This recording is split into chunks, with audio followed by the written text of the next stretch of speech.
अस्सलाम वालेकुम। अब हम एक नए लेक्चर के साथ हाज़िर हैं। हमारा लेक्चर नंबर है 7 और ये उसी पिछले लेक्चर से रिलेटेड है। क्वेश्चन नंबर 3 का पार्ट 1 तक हमने पिछले लेक्चर में किया था। अब क्वेश्चन नंबर 3 का पार्ट नंबर है 2।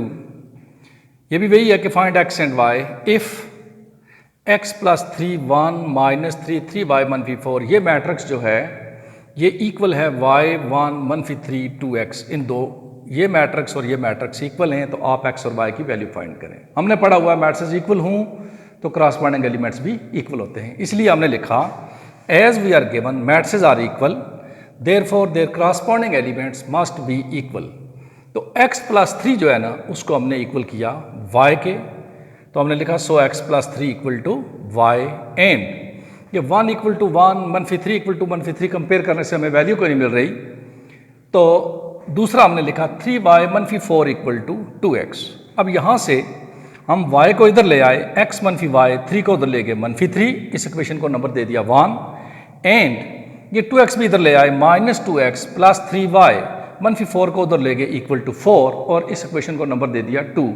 हमने यहाँ पिछले क्वेश्चन में चूंकि x की डायरेक्ट वैल्यू आ गई थी, यहाँ x और y की वैल्यू जो है ना वो दो इक्वेशन में मौजूद हैं, तो हमने दो अननोन मालूम करने हैं, दो इक्वेशंस हमारे पास हैं, हम इनमें कोएफिशिएंट कंपेयर करके वैल्यू निकाल लेंगे। तो हम देखते हैं कि अगर इक्वेशन नंबर 2 जो है इसको 2 से मल्टीप्लाई करके इक्वेशन नंबर 2 में ऐड कर दें, इक्वेशन नंबर 1 को 2 से मल्टीप्लाई करके इक्वेशन नंबर 2 में ऐड करें तो x खत्म हो जाता है। तो हमने लिखा मल्टीप्लाइंग, ये क्रॉस ING मैंने लिखा, इसको पढ़ते हैं multiplying equation number 1 by 2 and adding in equation number 2। तो इक्वेशन नंबर 1 को 2 से मल्टीप्लाई किया, 2x मनफी 2y इक्वल टू माइनस 6, ये मैंने यहाँ लिखा और मैंने आगे लिखा है ये इक्वेशन नंबर 1 है जिसको मैंने 2 से मल्टीप्लाई किया हुआ है।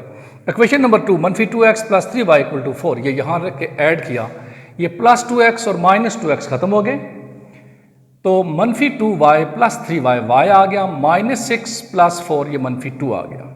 अब ये y की वैल्यू हम इक्वेशन नंबर 2 में भी पुट कर सकते हैं, 1 में भी। मैंने 1 में पुट की है, तो मैंने लिखा putting value of y in equation number 1, x minus ये वाला उसी तरह, y की अपनी वैल्यू मनफी में है तो मनफी 2 इक्वल टू माइनस 3, ये मनफी और मनफी मल्टीप्लाई होकर प्लस 2, तो x plus 2 equal to minus 3, ये 2 भी उधर जाके सब्ट्रैक्ट हुआ, x माइनस 3 माइनस 2 तो x इक्वल टू मनफी 5।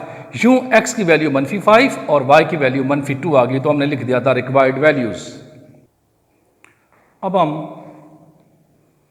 क्वेश्चन नंबर 4 जो है ना बुक का, वो बिल्कुल उसी तरह का है जिस तरह आपकी बुक पर क्वेश्चन नंबर 1 है, उसमें था 4a मनफी 3a equal to a find करें। तो क्वेश्चन नंबर 4 में है जी a b दो मैट्रिक्स आपको दी हुई हैं, आप 4a मनफी 3b फाइंड करें, a प्लस 3 इंटू b मनफी a फाइंड करें, तो वो बिल्कुल सिमिलर है, इसलिए मैंने उसको छोड़ दिया, आपने खुद करना है।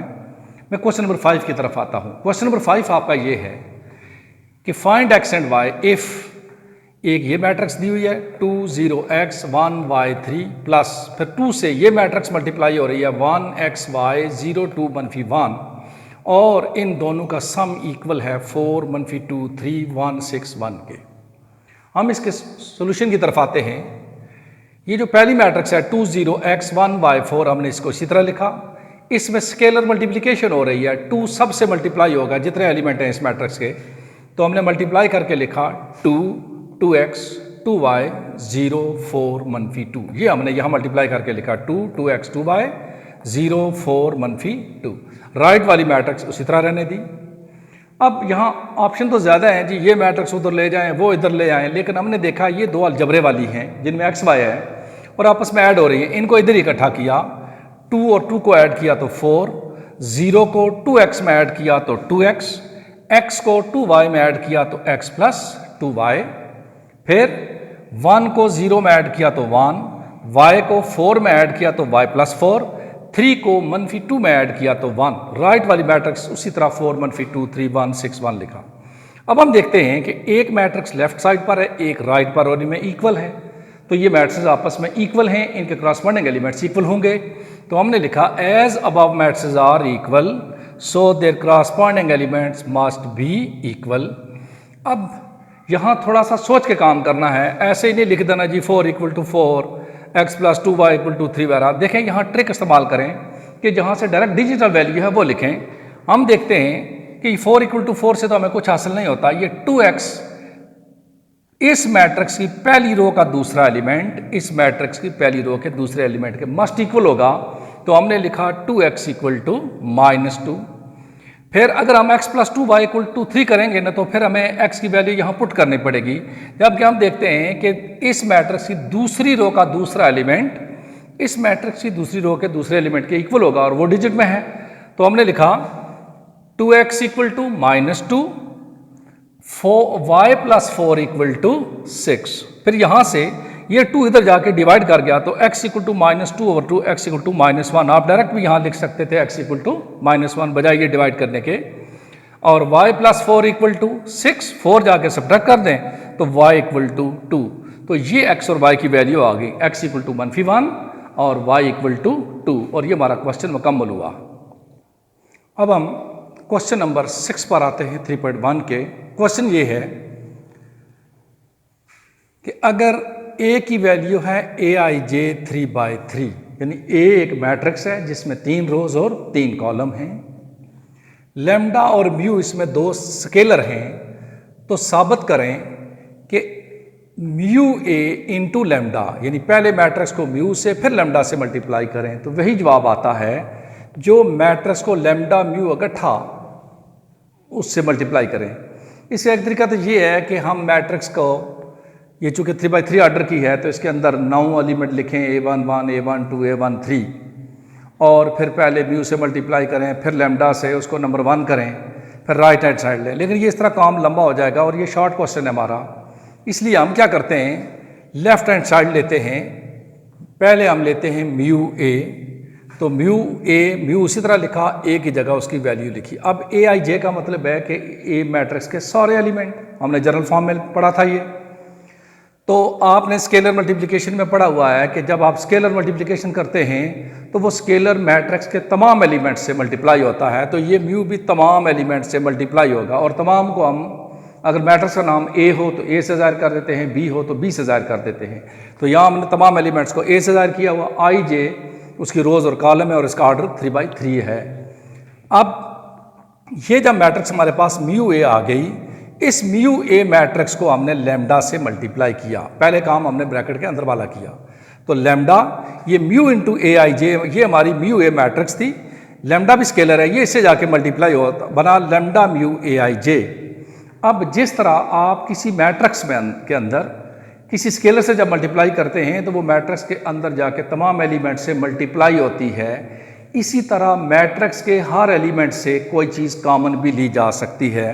तो हम देखते हैं कि ये लैम्डा म्यू जो है ये मैट्रिक्स के तमाम एलिमेंट्स के साथ है, इसको कॉमन ले लिया बाहर, लैम्डा म्यू aij, और इसका ऑर्डर नहीं चेंज होगा। जब मैट्रिक्स को स्केलर से मल्टीप्लाई करते हैं तो ऑर्डर चेंज नहीं होता।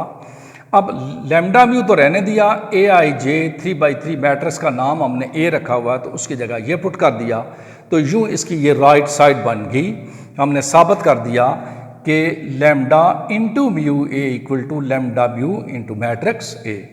इसी तरह इसकी जुस्तु ये थी कि अगर मैट्रिक्स a जो है वो है aij ऑफ ऑर्डर 3/3, तो साबित करें कि अगर हम मैट्रिक्स को लैम्डा प्लस म्यू से मल्टीप्लाई करें तो वही जवाब देगी जो मैट्रिक्स को पहले लैम्डा से अलग मल्टीप्लाई करें, म्यू से अलग करें और उनका सम ले लें। इसके लिए भी हमने पहले लेफ्ट हैंड साइड ली, लैम्डा प्लस म्यू एक एलिमेंट है, उससे मैट्रिक्स a को मल्टीप्लाई किया, तो लैम्डा प्लस म्यू स्केलर उसी तरह रखा बाहर, a की जगह उसकी वैल्यू पुट की। अब ये स्केलर चूँकि तमाम एलिमेंट से मल्टीप्लाई होगा और aij तमाम एलिमेंट्स को ज़ाहिर कर रहा है, तो ये लैम्डा प्लस म्यू aij से मल्टीप्लाई कर दिया। अब मैट्रिक्स के अंदर लैम्डा प्लस म्यू aij से मल्टीप्लाई हो रहा है, तो हमने ये एसोसिएटिव लॉ लगाया, lambda aij plus mu aij। अब देखें ये 2 एलिमेंट ऐड हो रहे हैं, तो हम अगर ये 2 मैट्रिक्स ऐड करें ना, लैम्डा aij एक मैट्रिक्स और म्यू aij दोनों, तो ये जवाब आता है। तो इनको अलग अलग कर दिया, मैंने लिख दिया इसको लैम्डा aij एक मैट्रिक्स, म्यू aij एक मैट्रिक्स। अब तमाम एलिमेंट के साथ लैम्डा है, जिस तरह हमने यहाँ लैम्डा कॉमन लिया था, इसी तरह यहाँ भी लैम्डा हमने कॉमन ले लिया। तमाम एलिमेंट्स के साथ म्यू है, तो वो भी कॉमन ले लिया। अब लेमडा उसी तरह रहा, ए आई जे की जगह उसकी ये वैल्यू ए पुट कर दी, म्यू उसी तरह रहा और ए आई जे की जगह उसकी ये वैल्यू ए पुट कर दी। तो यूँ हमने साबित कर दिया कि अगर किसी मैट्रिक्स को लेमडा प्लस म्यू से मल्टीप्लाई करें तो वो अगर मैट्रिक्स को अलग अलग मल्टीप्लाई करके सम करें तो उसके इक्वल है। तो यूँ साबित हो गया कि lambda plus mu into A equal to lambda A plus mu A. अब 3.1 का जो क्वेश्चन नंबर 6 है उसका तीसरा पार्ट है कि अगर matrix A I J of order 3/3 है तो साबित करें लेमडा ए मनफी ए इक्वल टू लेमडा मनफी 1 इंटू मैट्रिक्स ए। इसके लिए भी हमने लेफ्ट हैंड साइड ले ली, लेमडा ए मनफी ए, लेमडा ए की जगह उसकी ये वैल्यू माइनस फिर इस ए की जगह ये वैल्यू। अब ये स्केलर मल्टीप्लिकेशन है, लेमडा पिछली दो जुजों की तरह तमाम एलिमेंट से मल्टीप्लाई होता है, तो ए आई जे तमाम एलिमेंट्स को जाहिर कर रहा है। तो हमने लिखा lambda A I J of order 3/3 matrix minus A I J of order 3/3 matrix. Order same है, दो मैट्रिक्स सब्ट्रैक्ट हो रही हैं, तो सब्ट्रैक्शन एडिशन में क्रॉसपोंडिंग एलिमेंट्स ऐड सब्ट्रैक्ट होते हैं। तो ये ए आई जे जो 9 एलिमेंट हैं इस मैट्रिक्स के वो इनके क्रॉसपोंडिंग से सब्ट्रैक्ट हो जाएंगे। तो हमने लिखा लेमडा ए आई जे मनफी ए आई जे। अब देखें दोनों में ए आई जे कॉमन हमने ले लिया, तो यहाँ लिखा लेमडा मनफी 1। अब लेमडा मनफी 1 कांस्टेंट है जो कि मैट्रिक्स के तमाम एलिमेंट से मल्टीप्लाई हो रहा है, तो उसे हमने बाहर कॉमन ले लिया, लेमडा मनफी 1 ए आई जे।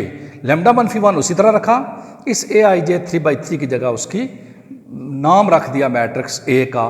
तो यूँ हम साबित कर लिया हमने कि लेमडा ए मनफी ए इक्वल टू लेमडा मनफी 1 इंटू ए। इस तरह ये हमारा क्वेश्चन नंबर 6 जो है ये मुकम्मल हो गया है।